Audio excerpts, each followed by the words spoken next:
நமக்கு ஜெயம் கொடுக்கிறார். அல்லேலூயா. இதுவரைக்கும் ஜெயம் கொடுக்கிறார், மரண பரியந்தமும் அவர் ஜெயம் கொடுக்கிறார். Praise the Lord. தரோ கொஞ்சம் இப்படி உள்ள தள்ளி உட்காந்து மறைக்கிறது, தள்ளி உட்காந்து. ஆமென். நல்லாவே தள்ளி உட்காந்து. ஆமென்.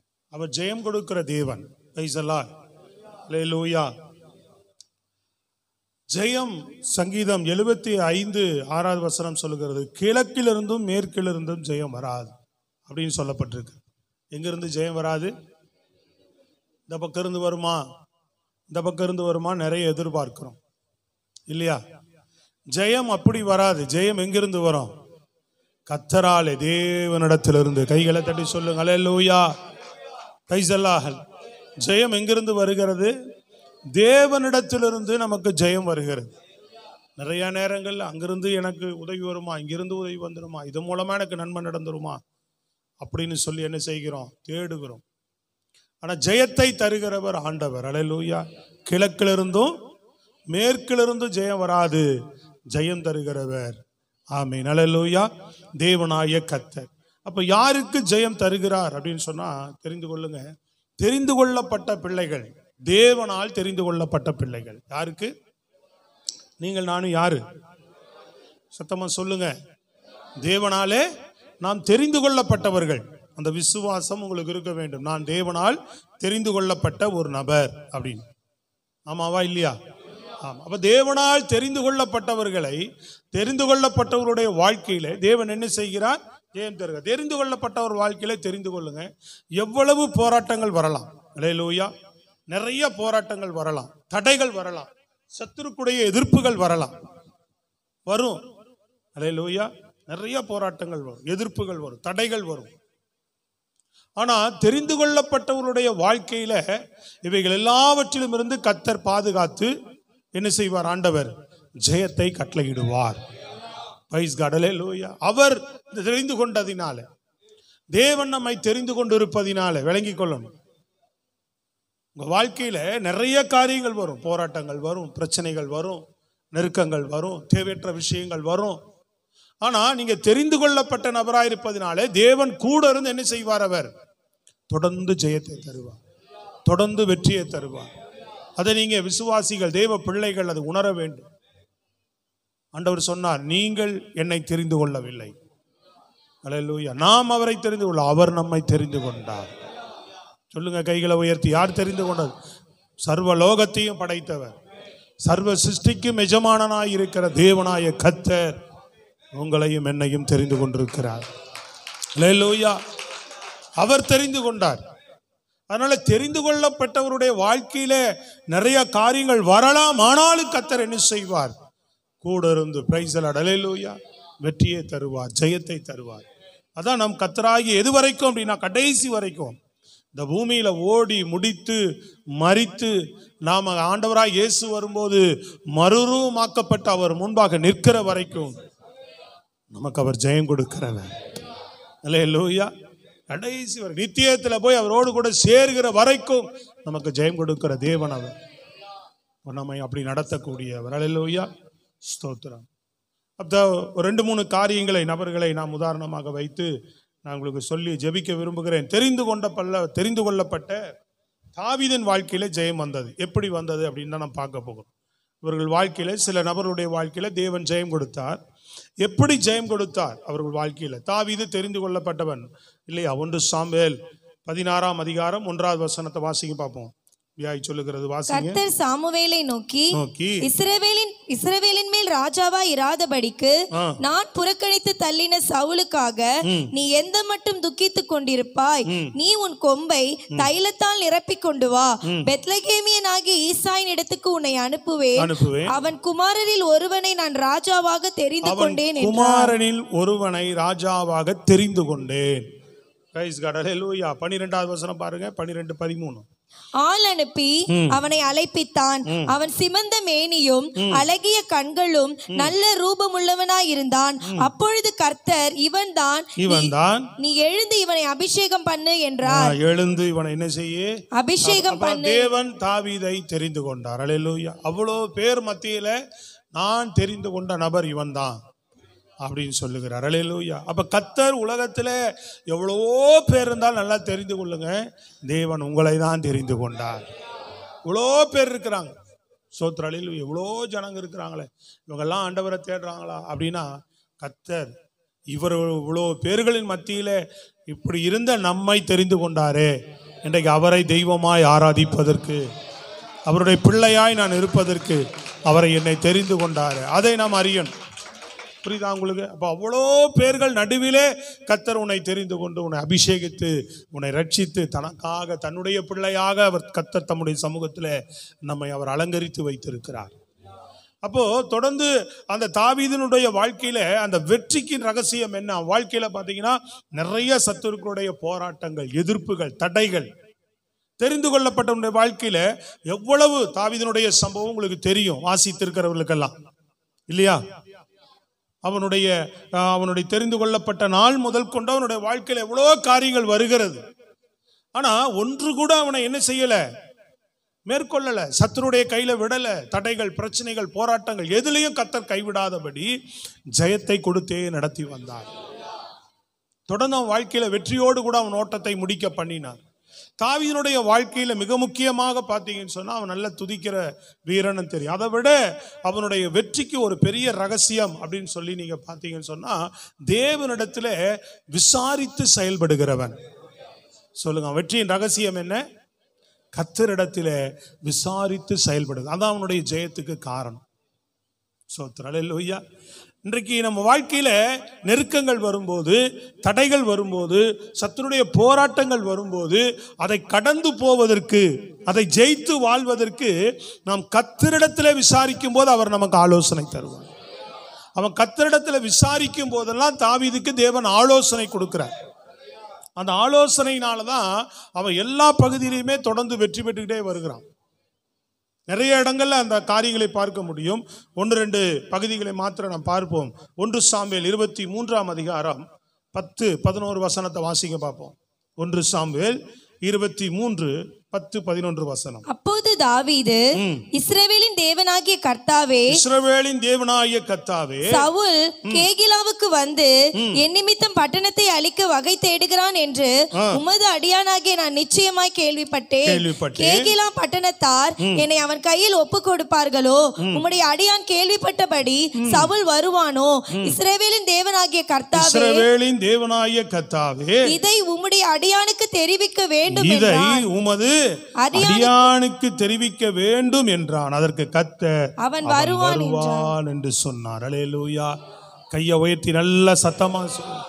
எதிரி அவனை பிடிக்க, அழிக்க அவன் திட்டமிட்டு ஆலோசனை செய்து வருகிறதை, எதிர்த்து வருகிற விஷயத்தை அவன் கேள்விப்பட்ட உடனே அவனே தன்னுடைய புத்தியில, யுக்தியில அவன் தன் காரியத்தை செய்யாதபடி, அது உண்மைதானா விசாரித்து அறிந்து கொள்ளுகிறான். கர்த்தரிடத்துல விசாரிக்கிறான். ஆண்டவரே, இப்படி ஒரு நெருக்கம், இப்படி ஒரு சூழ்நிலை, இப்படி எனக்கு ஒரு பாதிப்பு வருகிறதாக கேள்விப்படுகிறேன், இது உண்மைதானா ஆண்டவரே? விசாரிக்கிற ஆண்டவர் இடத்துல ஆண்டவர் ஆலோசனை தருகிறார். ஆமா, நீ இந்த இடத்தை விட்டு என்ன செஞ்சிரு, போயிடு. அல்லேலூயா சொல்லுங்க பார்ப்போம். அப்ப கர்த்தரிடத்துல, அதனால நீங்க அநேக இடங்களில் பாருங்க, சவுல் அவனை எவ்வளவு தேடியும் அவனை பிடிக்க முடியலன்னு சொன்னா, எந்த விதத்துல அவனுடைய கையில, சத்துருடைய கையில் அகப்படாம கர்த்தர் அவனை காப்பாற்றிட்டே வந்தார்னா, கர்த்தரிடத்துல விசாரித்து விசாரித்து. நல்ல விளங்குதான் உங்களுக்கு? நீங்க கர்த்தரிடத்துல விசாரிக்கும் போதுதான், தேவனே நான் என்ன செய்யணும், இன்னைக்கு தேவனை நம்ம விசாரிக்க வேண்டும், கேட்க வேண்டும். அவரை விசாரிக்கும் போது அவர் உனக்கு ஆலோசனை சொல்லுவார். சொல்றது விளங்குதாங்க? அவர் என்ன செய்வார்? உனக்கு ஆலோசனை சொல்லுவார். அப்ப தேவனிடத்துல நீ ஆலோசனையை பெற்று நீ நடக்கும் போது நமக்கு என்ன கிடைக்கும்? வெற்றி கிடைக்கும். ஆண்டவரே, என்ன செய்யணும், நான் எப்படி நடக்கணும், என்ன பண்ணணும், இந்த தோல்வி வந்ததுக்கு காரணம் என்ன, நான் ஒரு விஷயத்தை செய்கிறேன், அது தோல்வி நீ வராம இருக்க நான் என்ன செய்யணும்? கர்த்தரிடத்துல கேட்டா ஆலோசனை கிடைக்கும். புரியுதுங்களா உங்களுக்கு? வழி நடத்துதல் உங்களுக்கு உண்டாகும். கேட்டுக்கிட்டே இருக்கணும், இது சரிதானா, இதை செய்யலாமா ஆண்டவரே? சில நேரங்கள் நம்மளா எடுத்துருவோம், செஞ்சிருவோம். ஆனால் கூட எடுத்துட்டோம், செஞ்சிட்டோம், முடிச்சிடணும், பண்ணிடணும் கூட ஒரு நாள் செய்திடவே கூடாது. அப்ப கூட கர்த்தரிடத்தில் நாம் என்ன செய்துட்டே இருக்கணும்? உனக்கு வெற்றி வேணும்னா நீ என்ன செய்யணும்? ஆண்டவரிடத்துல ஆலோசனை கேட்டுக்கிட்டே இருக்கணும். ஆண்டவரே இதை செய்யலாமா, ஆண்டவரே இது பண்ணலாமா, இது உள்ள போறேன், இதை பண்றேன், இதை செய்யறேன், இது உங்களுக்கு அப்படின்னா அவரோட ஆலோசனை உனக்கு கிடைக்கும். தானா ஆலோசனை வரும். இது வேண்டாம் அப்படின்னா தேவனோட ஆலோசனை பரிபூர்ணம். முன்னாடி சத்துருடைய ஆலோசனை உள்ள நுழைஞ்சிரும். புரியுதுங்களா உங்களுக்கு? அகிதோப்பினுடைய ஆலோசனை என்ன செய்தது? உள்ள யார்கிட்ட போய் இவன் அழிக்க வருது? அவனுடைய மகன் அப்சலோம்கிட்ட போயிட்டு அகிதோப்பினுடைய ஆலோசனை போய் எங்க வருது? அழிக்கிறதுக்கு, தாவீதை அழிக்கிறதுக்கு அவனோட ஆலோசனை, சாத்தானுடைய ஆலோசனை அங்க போகுது.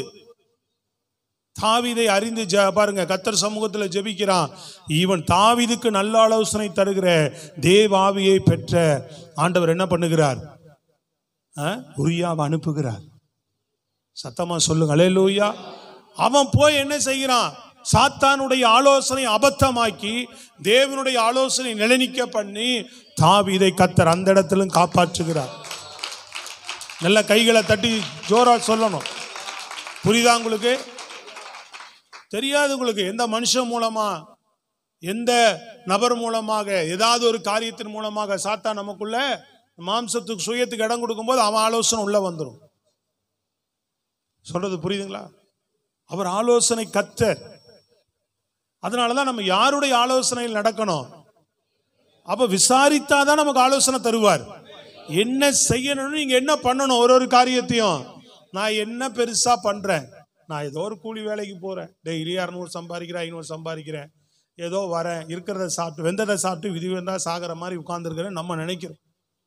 அதனால நமக்கு என்ன பெரிய பிசினஸா பண்றேன், பெரிய இதா பண்றேன், நான் பெரிய வாழ்க்கையா அப்படின்னு நினைக்கிறோம். இல்ல பிரியமானவர்களே, உங்க வாழ்க்கையில உங்க குடும்பங்கள், உங்க ஒவ்வொரு அங்கங்களில் ஒவ்வொரு பகுதியிலையும் நம்ம ஏதோ ஒரு காரியத்தை நோக்கி நம்ம பயணித்து கொண்டிருக்கிறோம். புரியுதுங்களா உங்களுக்கு? அதனால தொடர்ந்து தோல்விகள்னாலதான் நம்ம எங்க செய்ய முடியல, வெற்றி பாதையில் அடுத்தடுத்த பாதையில நம்ம நோக்கி போக முடியல. விளங்குதா இல்லையா உங்களுக்கு? அப்ப ஆண்டவரிடத்துல நம்ம என்ன செய்கிறவர்களா இருக்கணும்? அடிப்படையில் இருந்த சின்ன சின்ன விஷயங்கள்ல ஒன்றும் இல்லாதவர்கள் தான் கர்த்தரிடத்துல உண்மையா இருந்து விசாரித்து ஆடு மேய்க்கிறவனா இருக்கிற நாட்கள் இருந்து அவன் விசாரித்து நடந்து வந்தனாலதான் அவன் ஒரு பெரிய ராஜாவா மாறினான். புரியுதா உங்களுக்கு? விசாரித்து, தேவனை விசாரித்தா தேவன் உங்களுக்கு ஆலோசனை தருவார். விளங்குதா இல்லையா உங்களுக்கு? அவர் ஆலோசனை தான் சத்துருடைய திட்டங்களை முறியடித்து அவன் வந்து பார்க்குறான், ஆள் இல்லை, இங்க இருக்கிறான்னு கேள்விப்பட்டு வரான், கேகிலாவில் இருக்கிறான்னு கேள்விப்பட்டு வருகிறான், வந்தா ஆள் இல்லை. ஏன்? தேவனோட ஆலோசனை பெற்று அங்கிருந்து போயிட்டார் அவர். ஸ்தோத்திரம் அல்லேலூயா. ஆமா, தேவனுடைய ஆலோசனை அவன் விரும்புகிறதுனால, சத்துருடைய ஆலோசனை அபத்தமாக்கப்பட்டதுனால தாவீதை பிடிக்க முடியவில்லை, அழிக்க முடியவில்லை பல இடங்களில. ஸ்தோத்திரம் அல்லேலூயா. இன்னொரு இடத்துல நம்ம பார்க்கும்போது பாருங்க, 1-2 சாமுவேல் புஸ்தகத்துல 5ஆம் அதிகாரம் 19ஆம் வசனம் வாசிங்க பார்ப்போம். 5:19 வேகமா. பெலிஸ்தருக்கு விரோதமாய் போகலாமா? அவர்களை என் கையில் ஒப்பு கொடுப்பீரா என்று. பெலிஸ்தருக்கு விரோதமாக நான் போகலாமா? அவர்களை என் கையில் ஒப்பு கொடுப்பீரா என்று தாவீது கர்த்தரிடத்தில் விசாரித்த போது, கர்த்தர், போ, இப்பெலிஸ்தரை உன் கையில் நிச்சயமாய் ஒப்பு கொடுப்பேன். பெலிஸ்தரை உன் கையில் என்ன செய்வேன்? நிச்சயமாய். எதிரி வருகிறான், இவன் ஒரு யுத்த வீரனா இருந்தாலும் கூட ஆண்டவர்கிட்ட என்ன கேட்கிறான்? ஆண்டவரே என்ன செய்யணும்? வெற்றிக்கு ஆண்டவர்கிட்ட கேட்கிறான். அப்போ போவும் கையில ஒப்பு கொடுப்பேனார். அதே போல என்ன பண்ணிட்டான்? ஜெயம் எடுத்துட்டான். இப்ப திரும்பவும் பாத்தீங்கன்னு சொன்னா பெலிஸ்தர் 23 பாருங்க, 23வது வசனம். தாவீது 23வது வசனம், 22. பெலிஸ்தர் திரும்பவும் வந்து பாருங்க, பெலிஸ்தர் என்ன செய்யறாங்க? திரும்பவும் யுத்தம் முடிஞ்சிருச்சு, கொஞ்ச நாள் கழிச்சு திரும்பவும் வரான், திரும்பவும் இவனை அழிக்கிறதுக்கு எதிர்த்து வருகிறான். அதனால கவனிக்கணும், நல்லா கவனிக்கணும். ஒரு முறை ஒரு காரியத்தை ஜெயம் எடுத்துட்டேன், வெற்றி பெற்றுட்டேன் அப்படின்றதுனால இன்னொரு முறையும் நம்மளே ஜெயிச்சிடலாம் நினைச்சிடக்கூடாது. கையை உயர்த்தி நல்லா சத்தமா இந்த காரியத்தை செஞ்சேன், அது தெரியும், இது தெரியும், நான் அது சக்சஸ் ஆச்சு எனக்குன்ட்டு நீங்களா ஒரு காரியத்தை இன்னொரு காரியத்தை எடுத்து செஞ்சு சக்சஸ் ஆக்கியெல்லாம் நினைக்க முடியாது. அப்போ முதல் காரியத்துல சக்சஸ் ஆனோம், ரெண்டாவதும் சத்துரு என்ன பண்றான்? திரும்ப வரான். திரும்ப வந்தோடனே முதல் ஜெயிச்சம் இல்ல அப்படின்னு சொல்லி துணிகரமா என்ன செய்யல தாவீது? போகல. அவன் திரும்பவும் வரான். விளங்குதாங்க? உன்னை தோற்கடிப்பதற்கு சத்துரு எப்பொழுது கங்கணம் கட்டிக்கிட்டே இருப்பான். ஆனா உன்னை வெற்றி தருவதற்கு தேவன் எப்பொழுதும் உன்னோடு இருந்துகிட்டே இருப்பார். அதுக்கு நீ அவர்கிட்ட விசாரிக்கணும். உன்னோடு இருக்கிற தேவன்கிட்ட நீ ஆலோசனை கேட்கணும். விளங்குதாங்க உங்களுக்கு? அப்ப நமக்கு ஜெயம் கொடுக்கிறவங்க தோல்வியை கொடுக்கிறவன் ஒருத்தன் ஒரு பக்கம் நிக்கிறான். நம்ம வாழ்க்கையில எப்போ நம்மளை தள்ளலாம், இவனை தோற்கடிக்கலான்னு எந்த நேரம் அவன் என்ன பண்றான்? ஒரு யூகம் வகுத்துக்கிட்டே இருக்கிறான். அவனோட யூகத்தை முறியடிக்கிற ஒரே ஒருவர்னா ஆண்டவர் மாத்திரம்தான். அப்ப அவரே நம்மோடு இருக்கிறார். நாம் என்ன பண்ணணும்? அவர்கிட்ட தான் ஒப்பு கொடுக்கணும் இந்த விஷயத்தை. என்னால் அவனை ஜெயிக்க முடியுமா? உங்களால ஜெயிக்க முடியுமா சாத்தானே? சொல்லுங்க. வர பிரச்சனையை வெல்ல முடியுமா? அப்ப யார் நமக்கு ஜெயம் கொடுக்க முடியும்? ஆண்டவர் தான் ஜெயம் கொடுக்க முடியும். ஆண்டவர் ஜெயம் கொடுக்கணும்னா நீங்க என்ன பண்ணணும்?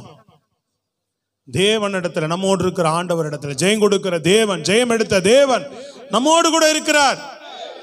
அவர்கிட்ட தானே ஆலோசனை கேட்கணும். ஆண்டவர் என்ன செய்யணும், இந்த காரியத்தை எப்படி நடத்தணும், ஆண்டவர் என்ன பண்ணணும், எனக்கு ஆலோசனை தாங்க. அவர் ஆலோசனை கத்த, இப்படி செய், இப்படி போ, இது பண்ணுன்னு சொல்லி நமக்குள்ள ஒரு ஆலோசனை தானா நடத்துதல் கிடைக்கும். எனக்கு தெரியாது நான் என்ன பண்றது, எப்படி பண்றது, எப்படி பண்றது, எப்படி பண்றது, எப்படி செய்யறது ஆண்டவரே. வேலைக்கு போகும்போதும் என்னை நடத்துங்க ஆண்டவரே. அல்லேலூயா சொல்லுங்க. ஒரு சிக்கலான நேரங்கள் வரும்போது ஆண்டவரே இதிலிருந்து நான் எப்படி வெளியில வர்றது? ஸ்தோத்திரம். அல்லேலூயா. ஒவ்வொரு காரியத்தையும் ஆண்டவரிடத்துல நீங்கள் ஆலோசனை பெற்று நடக்கிறவர்கள். விசாரித்தால் உனக்கு ஆலோசனை கிடைக்கும். அடுத்து அவன் வரும்போதும் தாவீது என்ன செய்கிறார்? தாவீது கர்த்தரிடத்துல விசாரிக்கிறான் மறுபடியும். அவர் நீ நேராக போகாமல், இப்போ முன்ன மாதிரி அவர் அவனுக்கு ஆலோசனை கொடுக்கல. இப்ப வேற ஒரு ஆலோசனை, அவனை வெல்வதற்கு வேறொரு வழியை வகுத்து கொடுக்கிறார் பாரு. சத்தமா கைகளை உயர்த்தி சொல்லுங்க, நல்ல கரங்களை உயர்த்தி சத்தமா. என்ன சொல்லுவார்னா, நீ போய் முசுக்கட்டை செடியில போய் ஒளிந்துக்கோ. அல்லேலூயா. அதன் இரைச்சல் கேட்கும். அவர் சொல்றாரு பாருங்க 24 முசுக்கட்டை செடிகளில் நுனிகளிலே செல்லுகிற இரைச்சலை நீ கேட்கும் போது சீக்கிரமாய் எழும்பி போ. அப்போது பெலிஸ்தரின் பாளையத்தை முறியடிக்க கர்த்தர் உனக்கு, கவனிக்கணும், பெலிஸ்தரின் பாளையத்தை முறியடிக்க கர்த்தர் உனக்கு முன்பாக போயிருப்பார். விளங்கி ஜீவனோடு கையை தட்டி சொல்லணுமா? ஸ்தோத்திரம். புரியுதா இல்லையா உங்களுக்கு? யார் போயிருப்பா உனக்கு ஜெயம் கொடுக்கிறதுக்கு? அவனை சத்ருவை முறியடிக்க தேவன் முன்னாடி போயிருப்பார். உனக்கு முன்னாடி உன்னைய தோல்வியில உனக்கு தடைய கொண்டு வர்றதுக்கோ, உன்னை தோல்வியில நடத்துறதுக்கோ, உன்னை கீழே தள்ளுறதுக்கோ முயற்சிக்கிறான் பாத்தீங்களா? அவனை முறியடிக்க தேவன் முன்னாடி போவார். சோத்திரம். நல்ல சத்தமா சொல்லுங்க பாப்போம். ஆமா, அதுதான் நம்ம தேவன் வெற்றியை தருகிறார். ஸ்தோத்திரம். புரியுதா உங்களுக்கு? என்ன பண்ணணும் சொல்லுங்க, என்ன செய்யணும்னு? என்ன செய்வீங்க? கர்த்தரிடத்துல விசாரிக்கணும் எல்லாத்துக்கும். அப்ப அவர் உங்களுக்கு முன்னாடி போவார். ஸ்தோத்திரம். அல்லேலூயா. அதனால வேதம் சொல்லுகிறது, தாவீது போன எவ்விடத்திலும் அவனை தேவன் காப்பாற்றினார். தாவீது போன எவ்விடத்திலும் தேவன் அவனை காப்பாற்றினார் இருக்கும். 5ஆம் அதிகாரம், நீங்க 5ஆம் அதிகாரம் 22வது வசனம், 23வது வசனம், 28ஆம் அதிகாரம் 8ஆம் அதிகாரம் 6வது வசனம் பாருங்க. கடைசி வார்த்தை, தாவீது போன இடங்களெல்லாம் கர்த்தர் அவனை 8:6 பாருங்க. 2 சாமுவேல் 8:6 கீழே கடைசி வார்த்தை பாருங்க. தாவீது போன இடத்தில் எல்லாம் கர்த்தர் அவனை இங்க போட்டு பெரட்டிக்கிட்டே இருக்கிறீங்க. இப்பதானே பார்த்தோம் 5. பின்னாடி 8ஆம் அதிகாரம் பார்க்கறதுக்கு எவ்வளவு நேரம் ஆகுது? தாவீது போன இடமெல்லாம் கர்த்தர் அவனை என்ன பண்ணாரு? காப்பாற்றினார். அல்லேலூயா சொல்லுங்க பாப்போம். ஆமா, 2 இடத்துல சொல்லப்படும். தாவீது போன இடத்திலெல்லாம் கர்த்தர் அவனை காப்பாற்றினார். அதே அடுத்தது 14வது வசனம் கடைசியில பாருங்க. தாவீது போன எல்லா இடத்திலும் கர்த்தர் அவனை காப்பாற்றினார். அல்லேலூயா. நீ போற எந்த இடத்திலும் தேவன் உன்னை காப்பாற்றணும்னா கர்த்தரிடத்துல விசாரித்து ஜெயமாய் மாற, வெற்றியாய் உன் வாழ்க்கை மாற. அல்லேலூயா. நீ போகிற எவ்விடத்திலும் உன்னை கர்த்தர் காப்பாற்றுவார். கர்த்தரிடத்துல விசாரித்து நடந்தா, கர்த்தர் ஆலோசனை கொடுத்து நடப்பார். உன் வாழ்க்கை போரிடமெல்லாம் ஜெயந்தான். போரிடெல்லாம் உன்னை காப்பாத்துறார். போரிடெல்லாம் நமக்கு உதவி செய்கிறார். சொல்லமா நல்ல கையை உயர்த்தி. ஆமா, எங்க போனாலும் உன் வாழ்க்கை ஜெயமா மாறும். தட்டைகள் நிறைய வரும், ஆனா வெற்றி தான். வெற்றி உனக்கு தான், தெரிந்து கொள்ளப்பட்டவர்களுக்கு தான். இப்ப நான் தெரிந்து கொள்ளப்பட்டவன் சொல்லிட்டு சும்மா இருந்தா எப்படி? ஹலோ, ஒரு டாக்டர் இருக்கிறாரு, படிச்சுட்டு வந்துட்டாரு. இப்பெல்லாம் பாருங்க, டாக்டருக்கு படிக்கிறதுக்கு இங்க என்ன வச்சுட்டாங்க, நீட் எக்ஸாம் வச்சுட்டாங்க. அதனால என்ன பண்ணுதுங்க, எல்லாம் பிள்ளைங்க கஷ்டப்படுது. எல்லாரும் படிக்கிறதுக்கு கஷ்டப்பட்டு எங்க போறான், அவன் ரஷ்யா போறான், ஆஸ்திரேலியா போறான், துபாய் போறான். கட்டி படிச்சு கூட ஃபெயில் ஆயிடுறான்ட்டு அங்க போய் படிச்சுட்டு வராங்க நிறைய பேர். அதை மீறி இங்கேயும் படிக்கிறாங்க நிறைய பேர். படிச்சுட்டு வந்துட்டு நான் டாக்டருக்கு படிச்சுட்டு வந்துட்டேன் அப்படின்னு சொல்லிட்டு இந்த அம்மா கோட்டை போட்டுட்டு, ஒயிட் கோட்டை போட்டுட்டு, அந்த இதெல்லாம் மாட்டிக்கிட்டு, ஸ்ட்ரெச்சர்லாம் மாட்டிக்கிட்டு வீட்டில் உட்காந்துருந்தா சோத்திரம், பேஷண்ட் வந்துருவாங்களா? அந்த அம்மா தொழிலுக்கு வேலை நடக்குமா நடக்காதான்னு கேட்குறேன். ஹலோ, விளங்குதாங்க? சொல்றது புரியுதா? என்ன பண்ணணும்? அவங்க ஒரு இடத்த பார்க்கணும், போர்டு போடணும். என்ன போடணும்? டாக்டர் அப்படின்னு போட்டு அவருடைய படிப்பெல்லாம் போட்டு என்ன பண்ணணும், அவர் பேரை போட்டு ஒரு போர்டை மாட்டி வச்சாதான் 4 பேர் பார்த்து, ஓ இந்த அம்மாவா டாக்டரா, சோத்திரம் அப்படின்னு சொல்லி என்ன வருவாங்க. சொல்றது விளங்குதாங்க? புரியுதா இல்லையா? இப்போ ஆண்டவர் என்ன ஊழியத்துக்கு அழைச்சாரு, நான் இங்கே வந்து உட்காந்துட்டு வந்து எங்கே அழைச்சாருன்னு சொல்லி வீட்லேயே நான் உட்காந்துருந்தேன்னா இங்கே வந்து நான் ஊழி செய்திருக்க முடியுமா? தெரிந்து கொண்டார், ஊழியத்துக்கு அழைச்சார். அழைச்சிட்டார். நீ ஆத்துமாலாம் என் வீட்டை தேடி வரும். நான் ஊழியம் வந்தோடனே மைக்க மாட்டி வீட்லேயே பாட்டு பாடலாம், ஜனக்கூட்டம் வரும் அப்படின்னு அங்கேயாவது உட்காந்துருந்தா நடக்குமா? கதை நடக்குமா? சொல்லுங்க. ஜெபம் பண்ணு. எங்கள் ஆண்டவரை ஊழியம் தொடங்கணும், எங்கள் ஆண்டவரே சபை வைக்கணும், என்ன பண்ணணும் ஆண்டவரே? இடம் வருது, அங்கே ஒரு இடம் வருது, இங்கே ஒரு இடம் வருது. ஊழியத்தில் போகும்போது என்ன பண்ணுறாங்க, ஒரு நாள் மணலிக்கு போகிறேன். மணலியில் போனால் ஒரு அம்மா திடீர்னு அருமையான இடத்த காட்டுறாங்க, ஃபர்ஸ்ட் கிளாஸாக இருக்குது மணலியில். எனக்கு அந்த மாதிரி அப்போல்லாம் மணலி ரொம்ப இன்னும் ஸ்லிம் ஏரியாவாக இருக்கும், எல்லாம் கொஞ்சம் கிராமம் மாதிரி நல்லா இருக்கும் பார்க்குறது. அந்த மாதிரி இடங்கள்லாம் எனக்கு ரொம்ப பிடிக்கும். அமைதியாக, அப்பா நல்லா அமைதியாக சைலண்டாக எங்கேயாவது வந்து உட்காந்தா நல்லாயிருக்கும் அப்படின்ற மாதிரி வீட்டுக்கு ஜெபம் பண்ணவும் வந்து கூப்பிட்டு காட்டுறாங்க. நல்ல பெரிய இடம், இப்படி கட்டி போட்டுட்டு போயிட்டாங்க, யாரு கூடி வரல. அவங்க கிறிஸ்டின் தான், அவங்களுக்கு சபைக்கு நடத்துறதுக்கு தரேன்றாங்க, நம்ம நடத்தலாம், நீங்கள் வேணால் நடத்துங்கன்றான். கூட வந்தால் பாஸ்டர் என்னை பயங்கரமாக டைட் பண்ணுறாரு, இந்த வாய்ப்பை விட்டுறாத. சொல்கிறது விளங்குதா இல்லையா? நான் அப்படியே உட்காந்து 20 வருஷம் அப்படியே போயிடுச்சு, என் லைஃப் போயிடுச்சு. உனக்கு ஊழியம் வந்தோடனே வாய்ப்பு வருது, என்ன பண்ணீங்க? ஏற்கனவே 2-3 குடும்பம் அங்கே வராங்க, அவங்கள வச்சு இங்கே ப்ரேயர் நடத்திடு, ஸ்டார்ட் பண்ணிடுன்றாங்க. சொல்கிறது விளங்குதாங்க? சத்தமாக சொல்லுங்க, நல்லா கரங்களை. தேவ சமூகத்தில் ஜெபம் பண்ணுறேன். நான் எதுக்கு சொல்கிறேன்னா, புரியுதா உங்களுக்கு? தெரிந்து கொள்ளப்பட்டுட்டோன்னு சும்மா உட்காந்துருந்தா ஆண்டவர் எதுவும் செய்ய மாட்டார். ஆண்டவர்கிட்ட விசாரிக்கிறேனா, ஆண்டவரே இந்த இடத்துல தொடங்கலாமா, ஆண்டவரே இனி என்னை அழைச்சிங்களே, இந்த பகுதி தான் ஊழியம். எனக்கு அப்போல்லாம் யாருமே சொல்லி கொடுக்கல, நானா ஜெபம் பண்ணுறேன். அந்த அளவுக்கு பெரிய கருத்து இந்த வழி நடத்தல் தெரியும். ஆனால் தேவன் நடத்தி செய்யணும், தேவன் சொல்லி செய்யணும்னு அந்த அறிவு இருந்துச்சு. கர்த்தர் சமூகத்தில் காத்து ஜெபம் பண்ணுறேன், ஒரு நடத்துதலே வரல, வார்த்தை எனக்கு கிடைக்கும், வார்த்தையே வரல. ஸ்தோத்திரம், அல்லேலூயா. அப்போ அவர்கிட்ட சொல்லிட்டேன், ப்ரெஸ் பண்ணிக்கிட்டே இருந்தார். பாஸ்டர் கேட்டாங்க, அப்போ இல்லை அப்படின்னு சொல்லிட்டேன். பிரைஸ்லால் வேண்டாம், இல்லை. அப்போ தான் 2வது இந்த இடம் வந்துச்சு. எழில் நகரில் 9வது தெருவில் ஒரு அம்மா வந்து மேல் மாடியில் ஒருத்தர் சபை கேட்குறாங்க, பாஸ்டர் மேலே சர்ச்சு நடத்துகிறேன்னு நம்ம மொட்டை மாடி கேட்குறாங்க, கொடுத்துட போகிறேன் அப்படின்னு.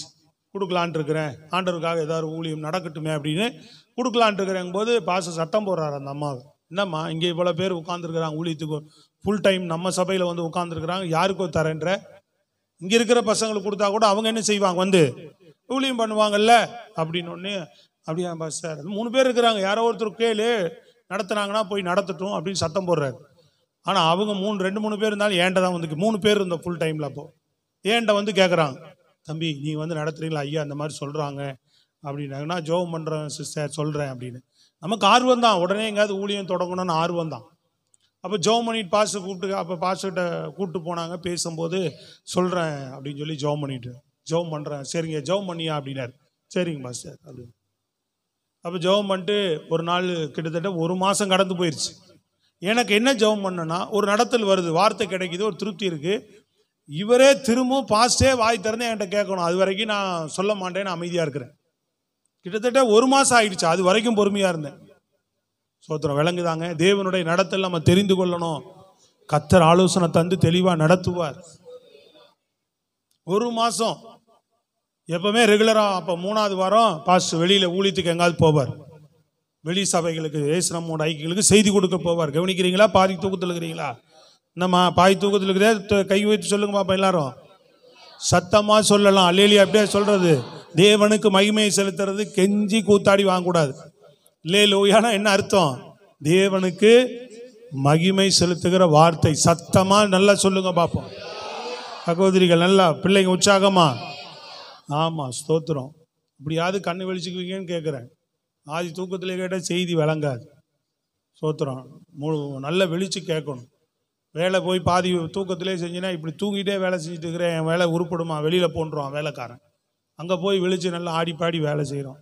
தேவ சமூகத்தில் தயவு செய்து திரும்ப திரும்ப என்ன செய்யக்கூடாது, சொல்லவே கூடாது. நாம் அடுத்தவங்களை நம்ம உற்சாகப்படுத்துகிற மாதிரி இருக்கணும். வராரு அவர். அப்போ ஒரு மாதம் கழித்து என்னை பல்லாவரத்துக்கு ஒரு திடீர்னு செய்திக்கு போகிற மாதம் போகும்போதெல்லாம் ஒரே ஒரு நபர் தான் கூப்பிட்டு போவார். நான் அன்றைக்கி வாசலில் நிற்கிற, திடீர்னு அப்படி வெளியிலேருந்து இப்படி வரவர் வந்தோடனே என்னை பார்த்துக்க, ஃப்ரீயாக இருக்கிறையா அப்படின்னு கேட்டார். செகண்ட் சர்வீஸில் வேற ஆளை விட்டு போவார். ஃப்ரீயாக இருக்கிறியா அப்படின்றார். இருக்கிறேன்பா சார், எங்கேயும் போகல, வெளியில் எங்கேயும் போகல, அங்கே போகணும், பல்லாவரம் போகணும் வா அப்படின்னு கூப்பிட்றாரு. செய்திக்கு கொடுக்க போகணும். காரில் அவர் தான் அப்போ டிரைவிங் பண்ணுவார். கூப்பிட்டு போயிட்டார். போயிட்டோம். பல்லாவரம் போயிட்டு ஆராதனையெல்லாம் முடிச்சுட்டு பாரிஸ் கார்னரில் வந்து சிக்னலில் நிற்கிது வண்டி. அப்போ கேட்குறாரு, 17 வருஷம் ஆகுது இல்லையா? சொல்லுங்க பார்ப்போம். 2006, இன்னைக்கு 2024, 18 வருஷம் ஆச்சு. அவர் என்ன கேட்டு, தேவ நடத்தல மறக்கவே கூடாது எதையும். சொல்றது விளங்குதாங்க. சிக்னல்ல நின்று கேட்கிறார், ஆமா அந்த இடம் அந்த அம்மா சொல்லிச்சு, என்னாச்சு, ஜெபம் பண்ணியா, ஆண்டவர் என்ன சொன்னார் அப்படின்னு கேட்கிறாரு. இல்லை ஆண்டவர் பேசுறாரு. அப்போ ஆண்டவர் அதான் உணர்த்துறாரு, முடிவு பண்ணிட்டேன். சொல்றது புரியுதுங்களா உங்களுக்கு? அவர் மூலமாக கேட்டோன்னே, ஆமாம் ஆண்டவருக்கு எனக்கு இந்த மாதிரி வார்த்தையெல்லாம். அப்போ செய்ய, ஏன் உட்காந்துருக்குற, அதான் கொடுக்குறீங்க. இதை வேற யாராவது வந்து கேட்டுட்டு இருக்கிறான், நீ ஏதாவது ஒன்று ரெடி பண்ணி செட்டுக்கிட்டு போடு, அங்கே ஜெபம் தொடங்கிடலாம். ஜெபம் தொடங்குன்னே சொல்லிட்டார். அல்லேலூயா. ஜெபம் தொடங்கியாச்சு. புதன்கிழமை பிரேயர் நடத்திக்கிட்டு இருக்கிறோம். அந்த புதன்கிழமை பிரேயர் நடத்திக்கிட்டு இருக்கும்போது 2 சர்ச்சு வந்தது சபையோட. 100 பேர் 200 பேர் இருக்கிற. நிறைய தடவை உங்களுக்கு சொல்லியிருக்கிறேன். எதுக்கு இப்போ திரும்ப சொல்கிறேன்னா, உங்களை புரிந்து கொள்றதுக்காக சொல்கிறேன். அது வரும்போது இது என்ன உட்காந்துட்டு புதன்கிழமை ஒன்று அங்கங்கே இருந்து இழுத்து சாயந்தரம் கூட்டிகிட்டு வந்து டீயை கொடுத்து அதை கொடுத்து கூட்டம் நடத்தி பெரும்பாடாக இருக்குது ஆண்டவரே அப்படின்னு சொல்லி வருது. 150 பேரோட சொந்த இடமா வருது ஒன்று. இன்னொன்று என்ன செய்யுது, எல்லாம் பார்த்துக்கலாம், அன்றைக்கி நடத்திக்கலாம், எல்லாம் பண்ணிக்கலாம். ஆள் இல்லை. ஒரு பாஸ்டர் வந்து திடீர்னு இந்த மாதிரி வெளியூர் போகிறேன்னு சொல்லிட்டு விட்டுட்டு போயிட்டார். நாங்கள் கட்டின சொந்த இடம் ஆண்டவருக்காக அப்படியெல்லாம் அன்றைக்கி இருந்து நாங்கள் பாருங்கள், இடம் நிறையா இருக்குன்னு ஒரு சர்ச்சை என்ன பண்ணோம், ஆண்டவருக்கு ஒரு சபை கட்டலாம். இங்கே கூட சுந்தரம்பிள்ளை நகரில் ஒருத்தர் கட்டி கொடுத்துக்கிறாரு பாருங்க. ஊரெல்லாம் சொத்து இருக்குது, பணம் இருக்குன்னு சொல்லி என்ன பண்ணிட்டாரு, ஒரு இடத்த பாஸ்டர் கட்டி கொடுத்துருக்கிறாரு. கோடி ரூபாய் செலவு பண்ணி கட்டி கொடுத்துக்கிறாருங்க சர்ச்சு. சும்மா நீ இருந்து ஊழியம் பண்ணுங்க, எனக்கு இங்கே ஆண்டவருக்காக ஒரு ஊழியம் நடந்தா போதும். கையை வைத்து சத்தமாய் சொல்லுங்க. அந்த மாதிரி கட்டி அவர் ஊழியெல்லாம் பண்ணி ஆத்துமாதாயமெல்லாம் ஆகிப்போச்சு. அப்போ பிரதேசம் பண்ணி பெரிய பில்டிங், ஆஃபீஸ் ரூம் எல்லாம் பயங்கரமாக போட்டு ரெடி பண்ணிட்டாங்க. பணம் இருக்குல்ல, நல்லா செலவு பண்ணி பிரம்மாண்டமாக கட்டிட்டாங்க. மக்கள்லாம் வராங்க. ஏற்கனவே கொஞ்சம் பேர் இருந்தவங்க இன்னும் கொஞ்சம் பேர் வந்து ஊழியம் நல்லா பண்ணி ஜனக்கூட்டமெல்லாம் கிட்டத்தட்ட 100 பேருக்கு மேலே சேர்ந்துட்டு இருக்கிறாங்க. அப்போ இவர் திடீர்னு எங்கேயோ போகிறேன்னு சொல்லிட்டு பாஸ்டர் இல்லை வேணான்னு சொல்லிட்டு போயிட்டு இருக்கிறார். அப்போ யாரோ தெரிஞ்ச ஒரு பிரதர் மூலமாக அவர் வீட்டுக்கே கூட்டிகிட்டு போய் என்னை வீட்டில் குறை வச்சு பேசினாங்க. ஆனால் ஆண்டவர் நடத்த 2 காரியங்களே ஆண்டவர் ஆலோசனை தந்தது, எடுக்க வேண்டாம், அங்கே தான் செய்யும்படி ஆலோசனை கொடுத்தார். ஸ்தோத்திரம், அல்லேலூயா. ஆமாம், அதனால இங்கே என்ன காரியம் வந்தாலும் தொடர்ந்து கர்த்தர் ஜெயம் கொடுத்து நடத்திக்கிட்டே இருக்கிறார். கையை தட்டி சொல்லுங்க, விளங்குதா உங்களுக்கு? நான் சொல்றது புரிஞ்சுட்டீங்களா? அப்போது நம்ம தெரிந்து கொள்ளப்பட்டுட்டோன்னு ஒரு இடத்துல உட்காந்தா நடக்காது. ஜெபம் பண்ணி ஆண்டவர் இடத்துல என்ன செய்யணும், புரியுதுங்களா உங்களுக்கு? என்ன செய்யணும், விசாரிக்கணும். நம்ம ஆமா, ஒரு உலகத்தானே ஒரு படிப்பு படிச்சாலோ ஒரு காரியம் பண்ணாலோ ஒரு தொழில் கத்துக்கிட்டு வந்தாலோ எல்லாரும் வந்துருவாங்க என்ன தேடி அப்படின்னா ஒருத்தனும் உட்கார்ந்துக்கிறது இல்லை. புரியுதுங்களா உங்களுக்கு? அவன் உலக பிரகாரமா என்ன செய்யணுமோ அதை செய்யறான். நாம் ஆண்டவருக்குள்ள இருக்கிற பிள்ளைகள் ஆண்டவரை தேடி செய்ய வேண்டும். ஆண்டவர்கிட்ட விசாரிக்கணும். நாம் இதை பண்ணலாம் ஆண்டவரே, இதை செய்யலாம் ஆண்டவரே. தடுமாறி எங்காவது போயிருந்தா என்ன ஆயிட்டு இருக்கும் நிலைமை? சொல்றது புரியுதாங்க? தடுமாறி போயிருந்தா பல பிரச்சனைகள் தான். சொல்றது புரியுதுங்களா உங்களுக்கு? அதனால உங்க வாழ்க்கையில நீங்கள் தடுமாறாதபடி ஒவ்வொரு காரியங்களையும் ஆண்டவரிடத்துல விசாரித்து விசாரித்து நடக்கிறவர்களாக இருக்க வேண்டும். இரண்டாவது காரியம் வேகமா சொல்லுகிறேன் பாருங்க. தெரிந்து கொள்ளப்பட்ட தானியேலுடைய வாழ்க்கை. தானியேல் புஸ்தகம் 6:28 வாசிங்க பார்க்கும். அவன் வாழ்க்கையில வந்த ஜெயத்துக்கு காரணம் 6:28 வேகமாய். தானியேல் 6:28. தரியுவின் ராஜ்யபார காலத்திலும் பெர்சியனாகிய கோரேசுடைய ராஜ்யபார காலத்திலும் தானியேலின் காரியம் ஜெயமா இருந்தது. தானியேலின் காரியம் எப்படி இருந்தது? ஜெயம். பாருங்க, தெரிந்து கொள்ளப்பட்ட தானியேலுடைய காரியம் ஜெயமா இருக்கு. எப்படின்னு பாத்தீங்கன்னு சொன்னா, நீங்க ஒவ்வொரு வசனமும் தானியேல் புஸ்தகம் 2ஆம் அதிகாரம் பாருங்க 16-17 வேகமா வாசிக்க பார்ப்போம். தானியேல் 2ஆம் அதிகாரம் 16-17 வசனம் வாசிக்க பார்ப்போம். தானியேல் ராஜாவிடத்தில் போய் சொப்பனத்தின் அர்த்தத்தை ராஜாவுக்கு காண்பிக்கும்படி தனக்கு தவணை கொடுக்க விண்ணப்பம் பண்ணினான். பின்பு தானியேல் தன் வீட்டுக்கு போய் தானும் தன் தோழரும் பாபிலோனின் மற்ற ஞானிகளோடு கூட அழியாதபடிக்கு இந்த மறைபொருளை குறித்து பரலோகத்தின் தேவனை நோக்கி இரக்கம் கேட்கிறதற்காக அனனியா, மிஷாவேல், அசரியா என்னும் தன்னுடைய தோழருக்கு இந்த காரியத்தை அறிவித்தான். ஆமென். தேவனிடத்தில் இரக்கம் காக்கிறது. புரியுதுங்களா உங்களுக்கு? என்ன பண்றாரு? ஒரு பிரச்சனை வருது, உடனே என்ன பண்றாரு? தானியேல் ஜெபிக்க போகிறார். சத்தமா சொல்லணும் ஒரு அல்லேலூயா. Price the Lord. சொல்லுங்களாமா நல்லா உற்சாகமா தான். Price the Lord. புரியுதா இல்லையா உங்களுக்கு? தாவீதினுடைய வழக்கம் என்ன? கர்த்தரிடத்துல விசாரிக்கிறான். ஆண்டவர் ஆலோசனை தரார். ரெண்டாவது என்ன தெரியுங்களா பண்ணணும்? ஜெபம் பண்ணணும். நம்ம வாழ்க்கையின் வெற்றிக்கு என்ன பண்ணணும்? எந்த காரியமானாலும் கர்த்தருடைய சமூகத்தில் போய் ஜெபத்தில் உட்கார்ந்துடணும். தேவன் நமக்கு ஆலோசனை கொடுத்து நடத்துவார், வழிநடத்தலை கொடுத்து ஜெயத்தை கட்டளையிடுவார். அந்த ஞானிகளோடு கூட தானியேலும் சேர்ந்து அழிக்கப்பட்டிருக்கணும். ஏன்னா அவனும் ஞானிகளா தேர்ந்தெடுக்கப்பட்டவன் தான். முதல் காரியத்திலிருந்தே பாருங்க, அந்த ஆகார விஷயத்திலேயே அவங்ககிட்ட தவணை கேட்டான் இருக்கும். அதே மாதிரி தான் இதுக்கும் தவணை கேட்கிறான். எனக்கு கொஞ்சம் டைம் கொடுன்னு கேட்கிறான். எதுக்கு டைம் கேட்கிறான்? போய் ஜெபிக்கிறதுக்கு. அந்த ஃபர்ஸ்ட் அதிகாரத்தில் கூட ஆகாரத்துக்கு டைம் கேட்பான். 10 நாள் எனக்கு டைம் கொடுத்து அவங்க முகத்தையும் என் முகத்தையும் பாருமா. இந்த 10 நாள் நான் நினைக்கிறேன் அப்போ கூட என்ன பண்ணியிருப்பான்? தானியேல் ஜெபம் பண்ணியிருப்பார். அவன் நல்ல சாப்பாடு ராஜபோஜனம் சாப்பிட்றவனுக்கு சாதா சாப்பாடு சாப்பிட்ற முகத்தை ஒத்துப்பார். வித்தியாசம் இருந்தா பார்த்துக்கோ. 10 நாள் தவணை கொடுன்னு கேட்டான்.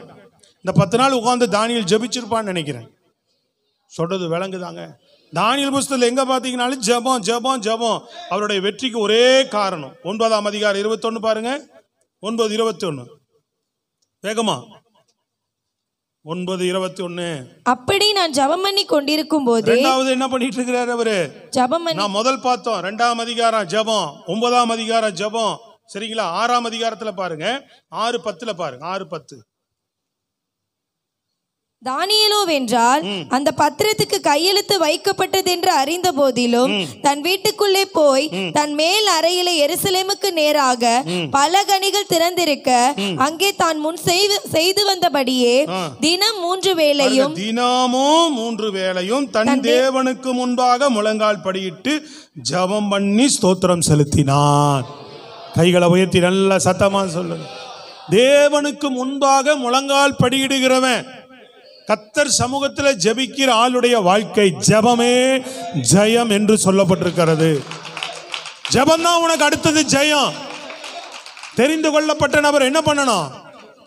ஜெபம் என்ன? ஜெபம்னா என்னமோ நினைக்கிறோம். ஜெபம் என்பது ஆண்டவர்கிட்ட உதவி கேட்டு போவது.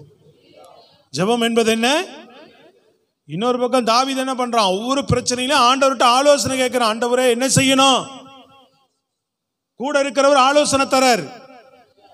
இவர் என்ன பண்றாரு? எல்லாத்துக்கும் என்ன பண்றாரு? கர்த்தருடைய சமூகத்துல எல்லாவற்றிலும் கர்த்தருடைய சமூகத்துல ஜெபத்துக்கு உதவி அவர்கிட்ட தான் இருக்கு. ஜெபத்துல நீ போய் நிற்கும் போதும் வாழ்க்கையில வருகிற அத்தனை விஷயங்களிலும் அவர் தொடர்ந்து உனக்கு ஜெயத்தை கொடுத்து நடத்துகிறவர். 10ஆம் அதிகாரம் 9ஆம் அதிகாரம் 3ஆவது வசனத்துல பாருங்க. 9:3 பாருங்க. நான் உபவாசம் பண்ணி ரெட்டிலும் சாம்பலிலும் உட்கார்ந்து தேவனாகிய ஆண்டவரை ஜபத்தினாலும் விண்ணப்பங்களினாலும் தேட என் முகத்தை அவருக்கு நேராக்கி ஜபத்தினாலும் விண்ணப்பத்தினாலும் தேட ஆரம்பித்தார். அல்லேலூயா. 10:12 பாருங்க. 10:12. அப்பொழுது அவன் என்னை நோக்கி, தானியேலே, பயப்படாதே. நீ அறிவை அடைகிறதற்கும் உன்னுடைய தேவனுக்கு முன்பாக சிறுமைப்படுத்துகிறதற்கும் ஜெபிக்கிறதுக்கு முன்பதற்கும் உன் மனதை செலுத்தின முதல் நாள் துவங்கி உன் வார்த்தைகள் கேட்கப்பட்டது. சத்தமா சொல்லுங்க அல்லேலூயா. வார்த்தைகள், உன் ஜெபம் கேட்கப்பட்டது. புரியுதா உங்களுக்கு? ஒவ்வொரு பகுதியிலும் தானியேல் என்ன பண்ணிக்கிட்டே இருப்பாரு? ஜெபம் ஜெபம் ஜெபம் தான் உன் வாழ்க்கையில் அடுத்ததுக்கு ஜெயத்துக்கு ஒரே வழி. ஸ்தோத்திரம். நல்ல சத்தமா சொல்லுங்க. உன் வாழ்க்கையில தொடர் ஜெபம், ஜெயம் வேணுமா? வெற்றி தருகிற தேவன் உன்னோடு இருக்கிறார். ஆமென். கர்த்தராகிய இயேசு கிறிஸ்துவின் மூலமாக நமக்கு ஜெயம் கொடுக்கிற தேவனுக்கு ஸ்தோத்திரம். கிழக்கிலிருந்தோ மேற்கிலிருந்தோ ஏதோ ஒரு வழியிலிருந்து உனக்கு ஜெயம் வராது. தேவனிடத்திலிருந்து தான் உனக்கு ஜெயம் வரும். நீ தெரிந்து கொள்ளப்பட்டவன். உன் வாழ்க்கை ஜெயமா தான் மாறும். ஆனா நீ செய்ய வேண்டிய வேலை மட்டும் கரெக்டா செய். நீ தெரிந்து கொள்ளப்பட்ட நபர் தான். அல்லேலூயா சொல்லுங்க. ஏன் தோல்வியோடு இருக்கிற ஆண்டவர்? நீங்க தெரிந்து கொள்ளப்பட்ட பிள்ளைகள்.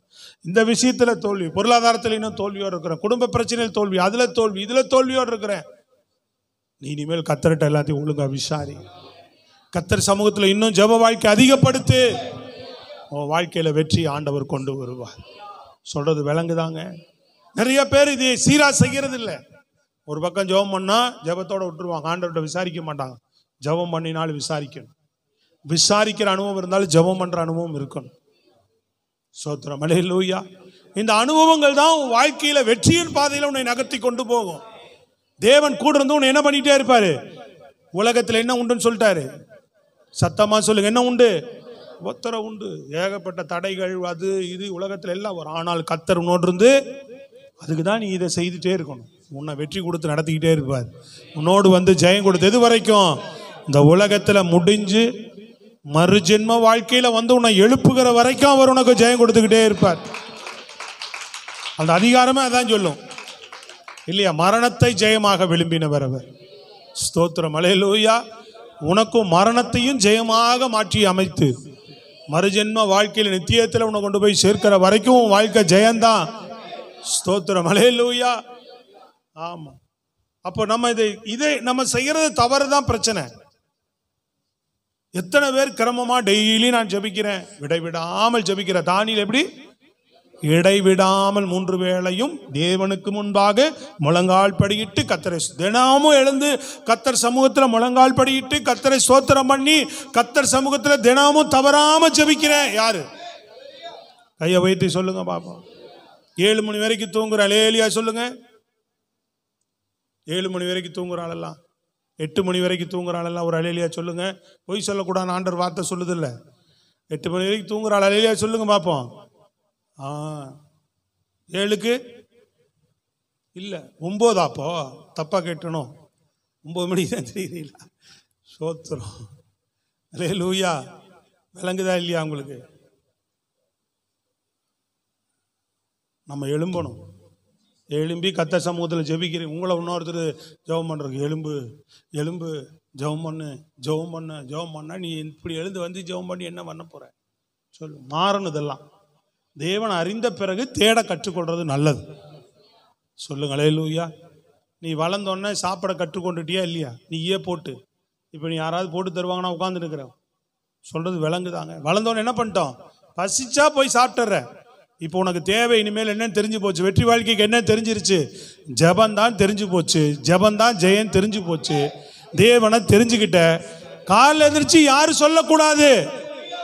யாராவது சொல்லியா 3 வேளை சாப்பிட்றோம்? தானியேல் தவறாம 3 வேளையும் ஜெபிச்சார். சாப்பிட்டாரோ இல்லையோ ஜெபம் பண்ணார் பாருங்க 3 வேளையும். கை தட்டி சொல்லுங்க. யாரு நீ சொல்லி ஜெபம் பண்ணக்கூடாது. நீ எழுந்து கர்த்தர் சமூகத்தில் தினமும் ஜெபிக்கணும். ஸ்தோத்திரம். சத்தமா சொல்லுங்க பாப்போம். அல்லேலூயா. விடக்கூடாது. எப்படியாவது போராடி எழுந்து ஜெபிச்சு கிருபை கேட்டுக்கிட்டே இருக்கணும். கிருபை கிடைச்சிரும். சோத்திரம், அல்லேலூயா. அதனால 6 மணிக்கு எந்திரிச்சிட்டா என் ஜெபம் ஐயோ அவள் தான் அப்படின்னு இனி ஜெபிச்சா என் ஜெபம் கேட்கப்படாதுன்னு விட்டுறாத. 7 மணிக்கு எந்திரிச்சா ஜெபம் கேட்கப்படாதுன்னு விட்டுறாத. அதுக்காக 7க்கே எந்திரிக்காத. நம்மளுக்கு எல்லாம் விவரமாக சொல்லி கொடுக்க வேண்டியதா இருக்கு. விளங்குதான் உனக்கு? ஆனால் உன் லக்கு நீ 7 மணிக்கு எந்திரிச்சாலும் உன் எண்ணம் பூரா எங்கே இருக்கணும்? ஆண்டவரே சீக்கிரம் நான் ஒரு 5 மணிக்கு 5:30 மணிக்கோ.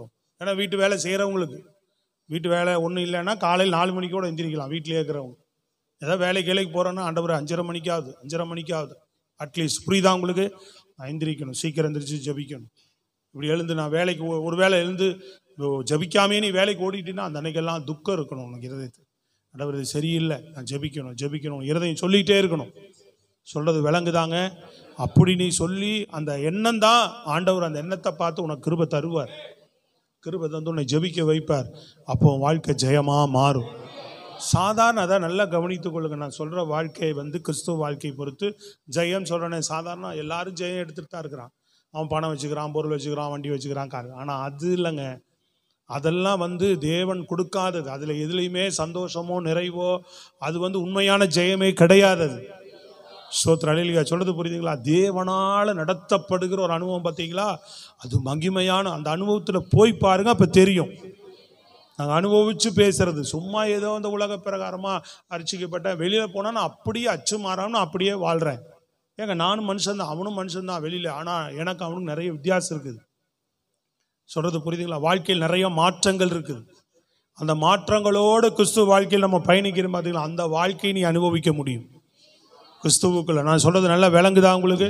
நல்ல வித்தியாசத்தை உன்னால நீ உணர முடியும். அவர்களுக்கும் உனக்கும் நல்ல வித்தியாசத்தை நிச்சயமா நல்லா நீ உணர முடியும். சத்தமா சொல்லுங்க பார்ப்போம். அப்ப அப்படிப்பட்ட ஒரு ஜெயமுள்ள வாழ்க்கைக்கு நேராக நடக்கணும்னா கர்த்தரிடத்துல முதல்ல என்ன செய்யணும்? விசாரிக்கிற அனுபவம் முதல்ல தேவை. ஒரு காரியங்கள்லையும் முதல்ல கர்த்தரிடத்துல ஆண்டவரே நான் என்ன செய்யணும், நீங்க நடத்துங்க ஆலோசனை கிடைக்கும். என்ன கிடைக்கும்? ஏன்னா அந்த சங்கீதம் அந்த ஆலோசனையை பெற்றதுனால தான் அவன் சங்கீதம் 139 அந்த வார்த்தை சொல்ல மறந்துட்டேன். அந்த முதல் குறிப்புக்கு அந்த வசனத்தை பாருங்க. முதல் குறிப்பு இதில் நான் சொன்னதுக்கு 2வது குறிப்பு. முதல் குறிப்புக்கு வேகமா பாருங்க. 139 சங்கீதத்தில் 17-18 வசனத்தை வேகமா படிங்க. தேவனே, முக்கியமான வசனம் எல்லாரும் எடுங்க. 139 சங்கீதம் 17-18 எல்லாரும் பாருங்க. தேவனே, உமது ஆலோசனைகள் எனக்கு எத்தனை அருமையானவைகள். தாவீது சொல்றான், சங்கீதத்தில் எழுதுறான், தேவனே உம்முடைய ஆலோசனைகள் எனக்கு எத்தனை அருமையானவைகள், எத்தனை அருமையானவைகள், அவைகளின் தொகை எவ்வளவு அதிகம். பாத்தீங்களா? அவர் ஆலோசனை தந்த தொகை என்ன கவனிக்கிறீங்களா எல்லாரும்? எப்படி? எவ்வளவு அதிகம். அது எப்படி இருக்கு? அவைகளை நான் எண்ணாமல் போனால் மணலை பார்க்கிலும் அதிகமா. மணலை பார்க்கிலும் அதிகமா அவர் தந்த ஆலோசனை சொல்றான். எவ்வளவு அருமையான ஆலோசனை ஆண்டவரே. நான் விழிக்கும் போது இன்னும் உம் மண்டையிலே இருக்கிறேன். சொல்லுங்க பாப்போம். கரங்களை உயர்த்தி சத்தம் அல்லேலூயா. புரியுதாங்க உங்களுக்கு? தேவனிடத்தில் ஆலோசனையை பெற்றதுனால சொல்றேன், ஐயோ ஆண்டவரே என் வாழ்நாள் முழுதும் நீங்க எனக்கு தந்த ஆலோசனைகள் எவ்வளவு அருமையானது. அவைகள்லாம் என்ன போனா மணல் என்ன முடியுமாங்க? மணல் வீட்டு கடக்குத கடற்கரை மணல், அதை பார்க்கல அதிகம் அவர் கொடுத்த ஆலோசனை அவ்வளவு அருமையானதுன்றான். சொல்லுங்களேங்க, அனுபவிச்சு தானே சொல்றாரு. சத்தமா சொல்லுங்க அல்லேலூயா. ஆமா. அப்ப அவரிடத்தில் ஆலோசனையை நாம் பெற்று நடக்கிற பிள்ளைகளா இருந்தா நம்மளால சொல்ல முடியும், ஆண்டவரே எனக்கு இந்த காரியத்தில் இவ்வளவு அருமையா ஆலோசனை கொடுத்தீங்களாப்பா. என் தகப்பனை விட, என் தாயை விட, என் நண்பர்களை விட, என் சிநேகிதரை விட நீங்க எனக்கு ஆலோசனை கத்தரா இல்லைன்னு சொன்னா அவ்வளவு. சோத்திரலிலே சொல்லுங்க. இவன் எந்த விதத்திலும் நமக்கு நல்ல ஆலோசனைகளை சரியான நபர்கள் மூலமாய், காரியங்கள் மூலமாய், எப்படியாவது தேவன் நம்மை வார்த்தையின் மூலமாய், வசனத்தின் மூலமாய் தந்து நம்மளை நடத்துவார். புரியுதா உங்களுக்கு? விசாரிக்க கற்றுக்கொள்ளுங்க. வாழ்க்கையில ஜெயம் வேணுமா? சோத்திரடி தெரிந்து கொள்ளப்பட்ட பிள்ளையா? ஜெயம் உனக்கு உண்டா? உண்டு. ஆனா நீ நம்ம இதை செய்யணும். பிரைஸ் காட், அல்லேலூயா. அப்புறம் என்ன பண்ணணும்? ஜெபம் பண்ணணும். கர்த்தருடைய சமூகத்துல ஜெபமே நம் வாழ்க்கையில ஜெயமாய் மாறும். 3வது காரியம் பாருங்க.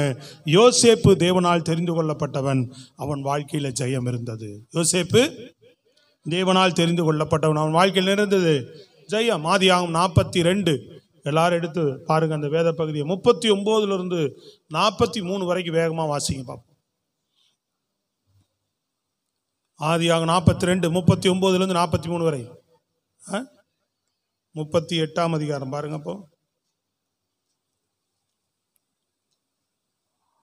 ஆதி 38ஆம் அதிகாரம்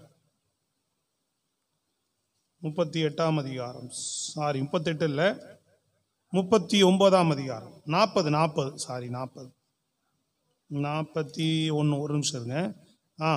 41 சாரி 41ஆம் அதிகாரம் என்ன சொன்ன 42ஆம் அதிகாரம் சொல்லிட்டனோ 41ல பாருங்க வாசிங்க 39ல வாசிங்க. பின்பு பார்வோன் யோசேப்பை நோக்கி, தேவன் இவை எல்லாவற்றையும் உனக்கு வெளிப்படுத்தி இருக்கிறபடியால் உன்னை போல விவேகமும் ஞானமும் உள்ள வேறொருவனும் இல்லை. நீ என் அரண்மனைக்கு அதிகாரியா இருப்பாய். உன் வாக்கின்படியே என் ஜனங்கள் எல்லாரும் அடங்கி நடக்க கடவர்கள். சிங்காசனத்தில் மாத்திரம் உன்னிலும் நான் பெரியவனாய் இருப்பேன் என்றான். பின்னும் பார்வோன் யோசேப்பை நோக்கி பார், எகிப்து தேசம் முழுமைக்கும் உன்னை அதிகாரி ஆக்கினேன் என்று சொல்லி பார்வோன் தன் கையில் போட்டிருந்த தன் முத்திரை மோதிரத்தை கழற்றி அதை யோசேப்பின் கையிலே போட்டு மெல்லிய வஸ்திரங்களை அவனுக்கு உடுத்தி பொன் சரப்பணியை அவன் கழுத்திலே தரித்து தன்னுடைய 2ஆம் ரதத்தின் மேல் அவனை ஏற்றி தெண்டனிட்டு பணியுங்கள் என்று அவனுக்கு முன்பாக கூறுவித்து எகிப்து தேசம் முழுமைக்கும் அவனை அதிகாரி ஆக்கினான். எகிப்து தேசம் முழுவதுக்கும் சொல்லுங்க. அவன் முன்னிலைமை என்ன? வரும்போது எப்படி? ஒரு அடிமையா விலைக்கு வாங்கப்பட்டு ஒரு சிறையில் இருந்தவன வாழ்க்கை இவ்வளோ மகிமையா ஒரு எகிப்தின் அதிகாரி சொல்றான், நீ தான் எல்லாமே. சத்தமா சொல்லணும், கைகளை வைத்து வசனத்தை உணர்ந்து கேட்கணும். அப்பதான் வசனம் உங்க வாழ்க்கையில கிரியை செய்ய ஆரம்பிக்கும். வசனத்தை மாத்திரம் அப்படியே அசட்டியாலாம் நம்ம கேட்டோம்னா ஒருமே கிரியை செய்யாது. கதை கேட்குற மாதிரி கேட்கக்கூடாது. அல்லையா சொல்லுங்க. தேவ வார்த்தை அது எப்படி எனக்கு வேணும்னு நீங்கள் தாகத்தோடு கேட்கும்போது தான் அந்த வசனம் உங்கள் வாழ்க்கையில் கிரியை செய்யும். அப்போ இந்த யோசேப்பு தேவனால் தெரிந்து கொள்ளப்பட்டவனுடைய வாழ்க்கையை நீங்கள் அறிந்திருக்கிறீங்க. பள்ளத்தில் கிடந்தான், சிறையில் கிடந்தான், அல்லேலூயா, அடிமையாக விற்கப்பட்டு போனா, பல போராட்டங்களை 13 வருடமா சந்திக்கிறவனுடைய வாழ்க்கையில சொல்லப்படுது, எகிப்து தேசத்துக்கு முழுதுக்கும் நீதாயா அதிகாரின்னு சொல்லு. அவன் வாழ்க்கை எப்படி ஜெயமா மாறுச்சு, எப்படி ஜெயமா முடிந்தது, எப்படி முடிந்தது? யோசேப்பு எதுவுமே செய்யலை. அல்லையிலே சொல்லுங்க. சில நேரம் என்ன செய்யக்கூடாது? அங்கே ஆலோசனை கேட்டோம், இங்கே ஜெபம் பண்றோம். 2வது கிரியை யார் தெரியுமா செய்யணும்? சொல்லுங்க, யார் கிரியை செய்யணும்? தேவன் யுத்தம் பண்ணணும். நீ யுத்தம் பண்ண ஆரம்பிச்சுட்டா அவர் யுத்தம் பண்ண மாட்டார். நீ ஆலோசனை கேட்டாலும் சரிதான். நீ என்ன பண்ணும்? ஆமா, ஜெபம் பண்ணோம், ஆண்டவர்கிட்ட ஆலோசனை கேட்டு கிரியை யார் தான் நடப்பிக்கணும்? யோசேப்பினுடைய வாழ்க்கையில எந்த விதமான காரியங்களும் அவன் செயல்படுத்தல, அமைதியா இருந்தான். அவன் வாழ்க்கையில வந்த பள்ளத்துல விழுந்துன்னு உட்காந்து, ஐயோ அண்ணா கூப்பிடலாம, தயவு செய்து என்ன பண்ணுங்க, என்னை மன்னிச்சிருங்க, உங்களை இனிமேல் அப்பாட்ட காட்டி கொடுக்க மாட்டேன், என்னை தூக்கி விட்டுருங்கன்னு சொல்லலை. அல்லேலூயா. ஆமா, போர்த்திபால் மனைவி கூப்பாடு போடும்போது, ஐயோ கத்தாதம்மா, நீ சரி சொல்றத நான் இணங்கி போறேன் அப்படின்னு சொல்லலை. விளங்குச்சாங்க? ஹலோ.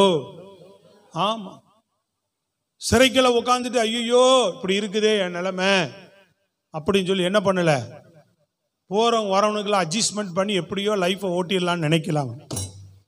சொல்லுங்க அல்லேலூயா. தெளிவா சொல்றான், நீ சாவ, நீ காப்பாற்றப்படுவ. 2 பேர் ராஜாட்ட இருந்து வரவன் சிறையில் உட்காந்து தைரியமா தரிசனம் சொல்றான் பாருங்க. அல்லேலூயா. 2 பேருக்கு தாஜாலாம் பண்ணி பேசல. நிறைய பேர் அப்படி பேசுறாங்கல்ல இன்னைக்கு. சொல்லு அல்லேலூயா சொல்லுங்க பாப்போம். என்னடா அவங்க கோச்சுக்குருவாங்கன்னு சில பேருக்கு தாஜா பண்ணி பேசுறாங்க. தாஜாலாம் பண்ணி பேசல, சத்தியத்தை சத்தியமா சொல்றான். நீ காப்பாற்றப்படுவ, நீ தூக்கப்படுவ. இல்லையா சொல்லுங்க பாப்போம். அவ்வளவுதான், சத்தியம் சத்தியம்தான். வேற எதுவுமே செய்யல. அவர் தேவனை சார்ந்து கொண்டு, தெரிந்து கொள்ளப்பட்டவன், தரிசனத்தை மனசுல வச்சுட்டு தேவனை சார்ந்து கொண்டு அமைதியா இருக்கிறான். அல்லேலூயா சொல்லுங்க பாப்போம். அவனை என்ன பண்ணாங்க? அவன் மேல பழி சொல்லு வந்தது, குற்ற சொல்லு வந்தது, என்ன வரட்டும். அல்லேலூயா. அவன் சைலண்டா இருந்தான், கர்த்தர் கிரியை செய்தார். அதுக்கு ஒரே வசனம் சொல்றேன். சங்கீதம் 37ஆம் சங்கீதம் பாருங்க வேகமா. 37ஆம் சங்கீதம் 5-6 வசனம் வேகமா படிங்க பாப்போம்.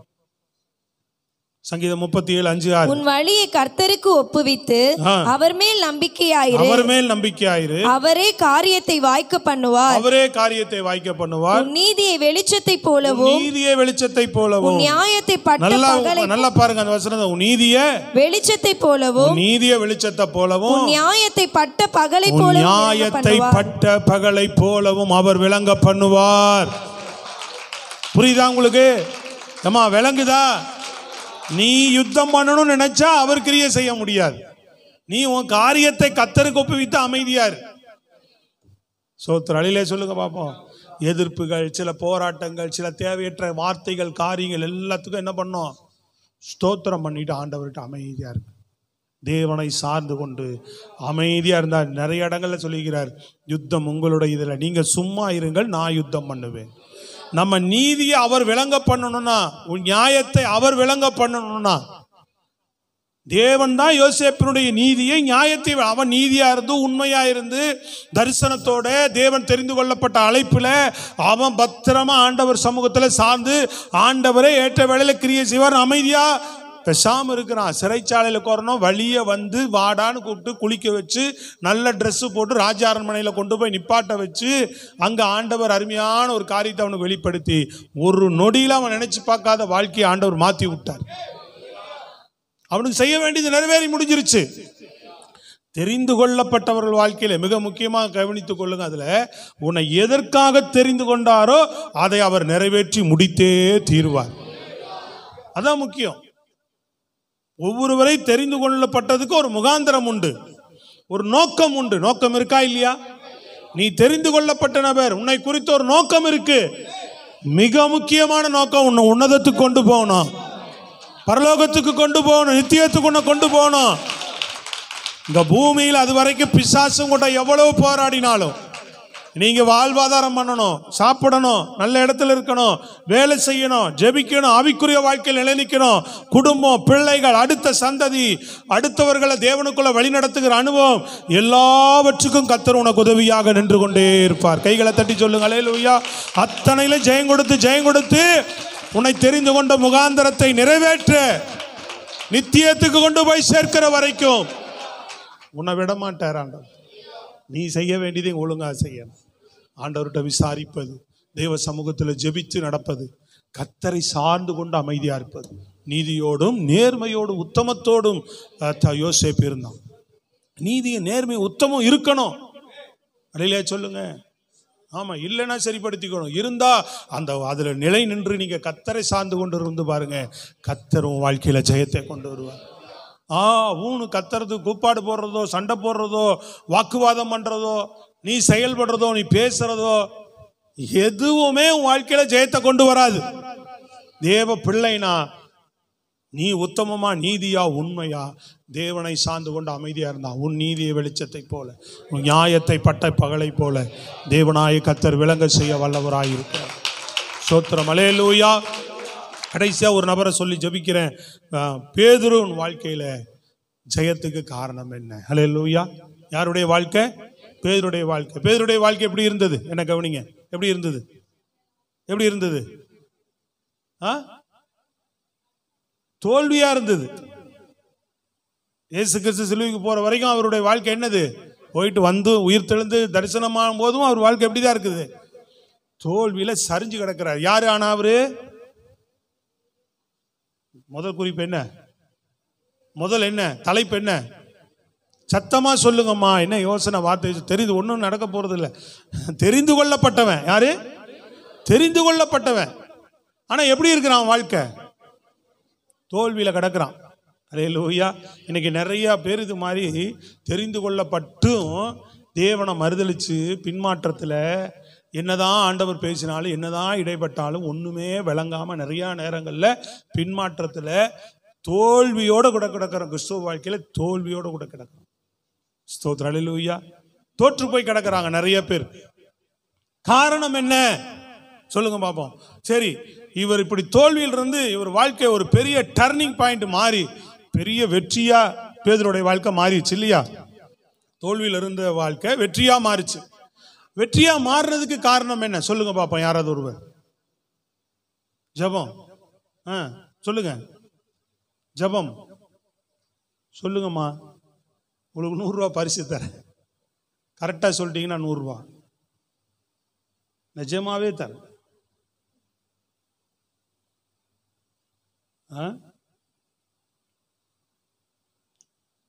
ஜெபந்தான் முதலே பார்த்துட்டோம்ல.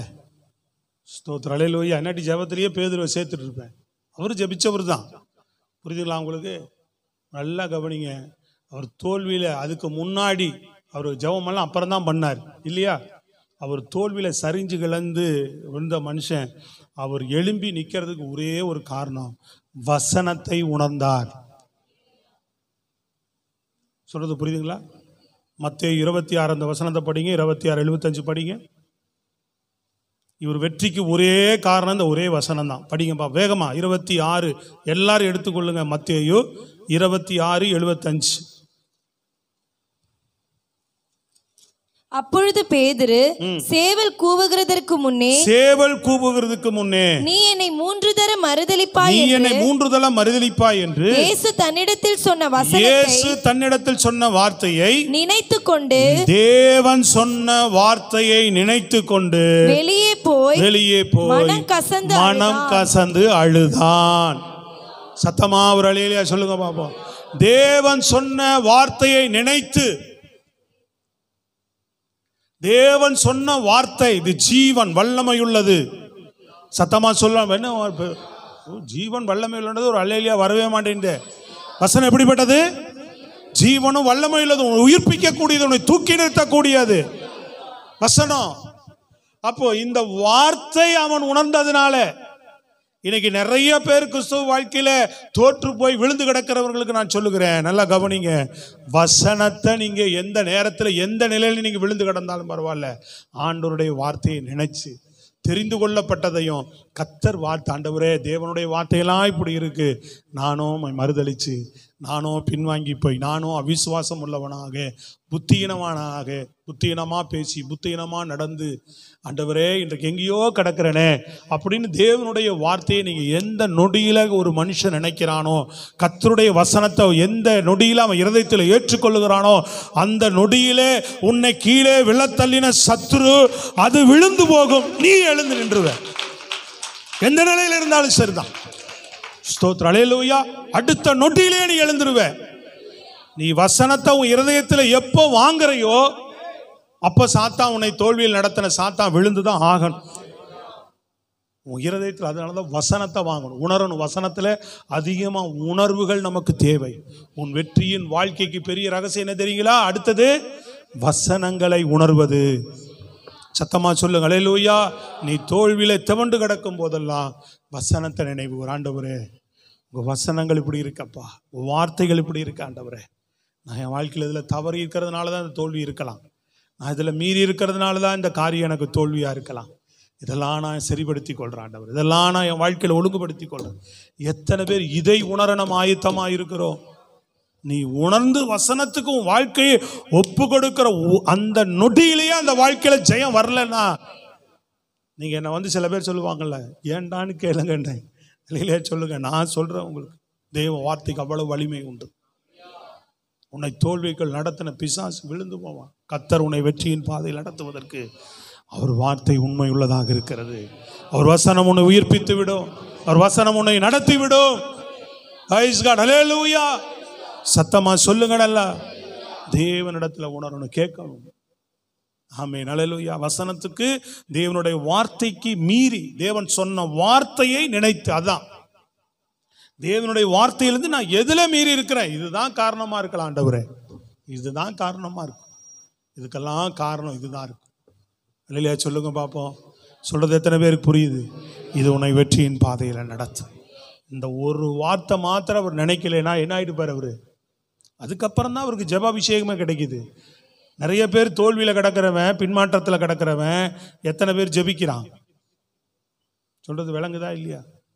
சொல்றது புரியுதுங்களாங்க? எத்தனை பேர் ஜெபிக்கிறாங்க? பின்மாற்றத்தில் இருக்கிறவன் ஜெபிப்பானா?